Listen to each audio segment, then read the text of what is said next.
Pornography મુદ્દે મુંબઈમાં ઈડીનું search operation, રાજકુંદ્રાના ઘર અને ઓફિસ પર ઈડીએ સર્ચ ઓપરેશન હાથ ધર્યું છે। વિડીયોના માધ્યમથી એકઠા થયેલા નાણાંનું વિદેશમાં ટ્રાન્ઝેક્શન થયાની આશંકા છે। પોર્નોગ્રાફી કેસ કે જેને લઈને અગાઉ પણ રાજકુંદ્રા જેલની હવા ખાઈ ચૂક્યા છે ને આ જ કેસમાં મુંબઈમાં ઈડી સર્ચ ઓપરેશન માટે રાજકુંદ્રાના ઘર અને ઓફિસ પર પહોંચી છે, કારણ કે આશંકા છે કે વિડીયોના માધ્યમથી એકઠા થયેલા નાણાંનું વિદેશમાં ટ્રાન્ઝેક્શન કરવામાં આવ્યું છે ને તેના આધારે જ હવે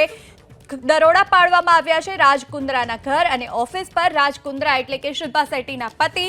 પોર્નોગ્રાફી કેસને લઈને પહેલા પણ તેના પર આરોપો લાગ્યા હતા, ત્યારબાદ કેસ ચાલ્યો હતો અને જેલમાં પણ રહીને આવ્યા છે અને ફરી એક વખત ઈડીએ હવે સર્ચ ઓપરેશન હાથ ધર્યું છે, કારણ કે પોર્નોગ્રાફીના જે અલગ અલગ વિડીયો હતા